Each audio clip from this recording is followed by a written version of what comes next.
Hey guys, Ace Trainer Liam here. Welcome back to another episode of Pokémon WTF Moments, the series where I stand here in front of you in the most garish shirt G Fuel could possibly send me, although it's quite comfy though, and I talk about the Pokémon anime and all the things wrong with it, all the goofs and gaffs and all that jazzy stuff, as though I could write anything better, like some kind of pretentious dickhead. If you're a fan of WTF Moments already and you're ready for more, make sure you hit that like button, show me you're enjoying this series. Let's go for 1,000 likes if we can, because we've done it on a few of them. Let's do it on this one as well. And of course, subscribe if you're new so you never miss an episode, and share the video with a friend if you don't mind. But with all that out the way, let's jump into the WTF Moments for Pokemon Season 1, Episode 22, Abra and the Psychic Showdown.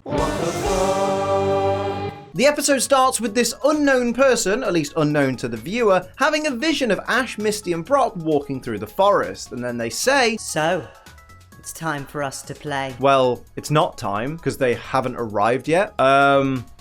Pikachu, are you alright there, mate? Whilst Ash and Co are lost in the woods, this creepy Annabelle doll-looking girl appears and doesn't say anything, but just continually giggles. Now, I've seen enough horror movies to know that a girl like that, bad news. Don't go near her, ignore her, walk away, pretend she never existed. Do not engage with this scary little creepy girl. Ash elects not to ignore the girl and runs after her, and ends up running right off a cliff. What did I tell you? Bad news! Ash throws Bulbasaur's Pokeball up to the top of the cliff so that Bulbasaur can use its vines to grab Ash and save him before he falls to his death. Imagine if Bulbasaur, when it came out of its Pokeball, didn't look down and was just left wondering, like, where's Ash? Until he heard the splat of Ash hitting the floor. Be a very different episode, I suppose. Brock looks over the cliff edge and asks, Ash! Are you okay? Brock, mate, the lad literally just ran off a cliff. Like, I know he didn't fall all the way down, but that's got to have some severe, significant mental impact nonetheless. The gang arrive in Saffron City and they're greeted by two women who tell them they're the millionth and first, millionth and second, and millionth and third visitor to Saffron City. Isn't that nice? They're treating Pikachu like a person. Although if Pokemon are included in this, does that mean if a random wild Pokemon would have walked into Saffron City before them, that wild Pokemon would have won the prize? Wait, that was James? Fair play. Warp tiles! Just like in the games! That's awesome! According to Jessie, this warp tile is the only way in or out of this room. So why doesn't everybody just step off it and then back on again to leave the room? That's how they work, right? Direct quote from Ash upon realizing that the women that they saw before were actually Jessie and James in disguise. Ooh, they both kissed me! Now, I'm sure a bunch of you want me to comment on the fact that Ash was so incredibly disgusted by the idea of another dude kissing him, but no. Believe it or not, it's perfectly acceptable to be grossed out by being kissed by a person that you have no attraction to. That doesn't automatically make Ash Ketchum a homophobe. He's just not attracted to dudes and isn't totally comfortable with dudes kissing him. Like, he's entitled to that. Now, I'm not concerned about the sudden magical appearance of furniture here, because we've already established in a previous episode that Brock's backpack is magic. But what I am concerned about is, where did the warp tile go? Team Rocket reveal they have Pikachu and it's tied up, but why isn't Pikachu electrocuting them? Because that normally beats them pretty easily. Or the creepy girl's back. Things are about to get spoopy. The little girl uses what appears to be psychic power to freeze Jessie and James in place, but not Meowth for some reason. Did she not see Meowth as a threat or something? She picks up Pikachu and teleports away with it, which begs the question, if she has this kind of power, why didn't she just teleport into the room exactly where Pikachu is, grab Pikachu and then teleport back out before Team Rocket actually noticed her? She's just making things deliberately harder for herself. The girl teleports into the warp tile room and returns Pikachu to Ash. She then points at the group and then teleports them out of the warp tile room. Again, if that's how her power worked, then surely she didn't even need to go into the room that Team Rocket was in to be able to teleport Pikachu out of it. Is this girl the dumbest psychic ever? The gang conveniently reappear right outside the Saffron City gym, and when Ash questions what that building is, an old man jogs up to them to let them know. It's at this point that you realize, oh no, they're using the old long-lost dad who watches over their kid's gym from afar trope that they used in the Pewter City gym episode. Oh, it wasn't even that long ago. Direct quote from this old git. If you're trying to enter the Pokemon League, young man, this is one gym I suggest you stay away from. Yeah, I'm sure the guys who guard the gates of the Indigo League would be thrilled if Ash turned up at the end of his journey with just 7 gym badges. Before Ash can ask why, the guy just runs away. What the hell's the point in that? Why give them half the information? If you're trying to warn people not to do something, then isn't it better to give them all the relevant information? You know, that way they're less likely to think you're just some crazy old fart. Upon entering the gym, Ash asks, "Anyone here?" and gets no answer. So says, "That's weird. Everyone's gone." "Mate, don't jump to conclusions. All you can say for sure is that nobody's at the gym entrance. For all you know, the receptionist might have just nipped out for a quick poo. They look through a window into a room and what do they see? Oh look! People. So everybody wasn't gone. Never assume, Ash. If you assume, it makes an ass out of you and me. Actually, in this case, it just makes an ass of you, because I was right. Everyone in the room is trying to perform various psychic abilities, like bending spoons or guessing what's on a playing card that they can't see. But this woman, upon bending a spoon with her mind, looks at it like she's so perplexed at what could possibly have happened. What was she expecting the spoon to do? File a bloody tax return. Nice to see this guy taking the 2020 global pandemic seriously. Wait. This was 2 decades ago. He must be psychic. Well, actually, Liam, I think you'll find people didn't just start wearing protective masks like this year. In fact, in Japan, they quite often wear... Oh, shut up. Did you honestly think I didn't know that? Just sit the fuck down. After insulting Ash and co, this guy holds up a spoon and tries to bend it with the power of his mind whilst audibly straining. I thought for psychic stuff you had to focus your mind. Surely straining like... is just going to ruin your focus? The spoon bends a little bit and Ash asks if something's wrong. The guy says it's telekinesis. Is it though? That spoon could have just warped a little bit from your body heat, to be honest, mate. He reckons you can't control psychic type Pokemon without using telekinetic powers. I have done. Ash bends the spoon with his hands and exclaims, Muscle over mind! And Brock tells Misty to pretend they've never met him. Well, that's not going to work if this bloke's a psychic. He'll know. One thing you don't have to be psychic to know is you can use code ACE for money off G Fuel. Oh my word. This is Type O and it's really, really fruity and tasty. And look, watch me just drink it with the power of my mind. I feel like drinking this. Telekinesis. It wasn't. Code ACE though. That's not magic or psychic. It's just, I'm having more.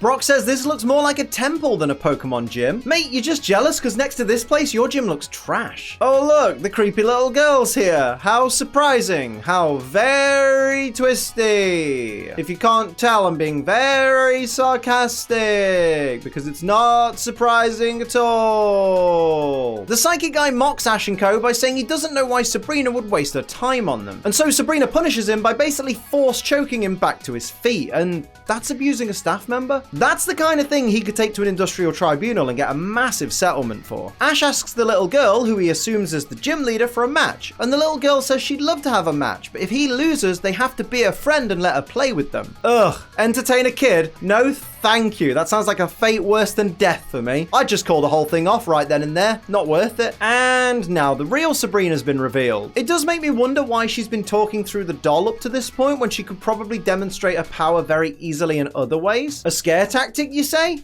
Mind games? Want to know my theory? She's probably just a bit weird up here.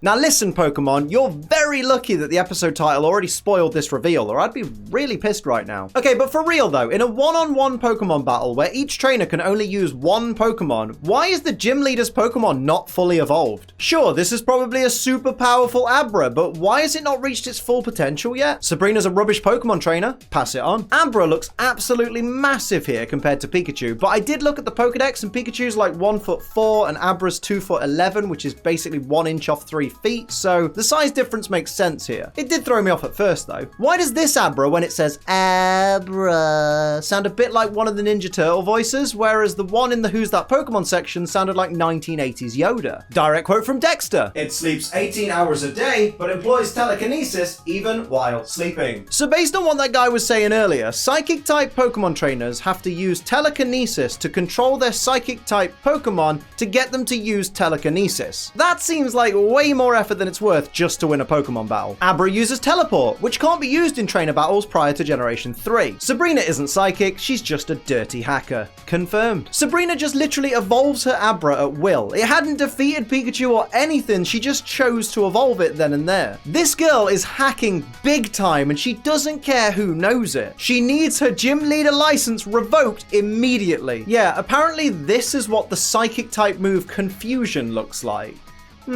I mean, Pikachu did just at the behest of Ash, Fill the stadium with lightning. which Kadabra then reflected back towards Pikachu, but I think it's a bit rich to suggest that this is Confusion Attack. Sabrina tells Kadabra to use Psychic Attack, but if it already had Psychic, why did she bother using Confusion on the first turn? Stop playing with your food. Apparently, Kadabra's Psychic Attack doesn't hurt Pikachu, it just makes him dance like a twat. Oh, okay, now that's more like it. Ash forfeits the match and the gang get teleported out of the gym and into this seemingly empty neighborhood. And this is where things get really weird. They enter a house looking for any sign of people, and Brock picks up a piece of cake and bites it only to find it's made of plastic. Okay, two things. One, what kind of arsehole walks into a stranger's house and immediately starts eating their cake? And two, how did he not realize that cake was plastic when he picked it up? Plastic and cake have very different textures, mate. Come on. Ash walks into a bathroom and discovers what appears to be a life-size naked woman doll in the bath. Apparently a very wealthy man in his 60s lives here. Oh, they're in a dollhouse, so they've been shrunk, I guess? This is that weird trope where psychics are literally capable of anything, because if anyone questions it, it's just... But they're psychic though. Sabrina reaches into the dollhouse to try and grab one of our heroes, but from the looks of it, the force of that would have probably crushed them. So now she's not just abusing her workers, she's also attempting murder. Good lord, that face is unsettling. So the now not so little girl lobs a ball at Ash and his friends in another attempt to seemingly squish them. If they ever get out of this, they need to go to the police. Oh wow, this guy just teleported in to save the day. Well, it's a good thing he hangs around the gym all the time and has psychic powers. Very convenient. Direct quote from the old guy. Sabrina's a dangerous Pokemon trainer. I got the chance to help you this time, but next time you won't be so lucky. Well, if you know this, why haven't you gone to the police, you crazy old knobhole? I know he's proving a point, but the fact that this guy chooses to demonstrate his power by pulling down a 10-year-old's jeans and making him dance really raises a lot of questions about this gentleman. After Ash shows just how determined he is to beat Sabrina by resisting this guy's telekinesis, the guy explains that if he catches a ghost-type Pokemon in Lavender Town, he might just have a chance of beating Sabrina, which, when you think about it, doesn't make a lot of sense. Well, Liam, a ghost-type Pokemon's stab moves would be super effective against a psychic-type Pokemon. Everybody knows that.